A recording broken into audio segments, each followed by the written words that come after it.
Hidup selalu punya cara untuk menjatuhkan impian kita. Impian itu bisa terkubur dalam keputusasaan dan dalam kesalahan masa lalu, serta kepercayaan diri yang rendah.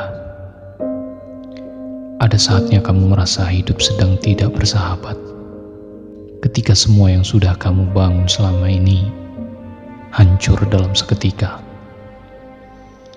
Jatuh bangun dalam kehidupan memang hal yang biasa. Kadang kita di bawah, kadang kita di atas, kadang kita di bawah lagi. Tidak mudah memang menerima, sangat tidak mudah ketika kita berada di titik terendah.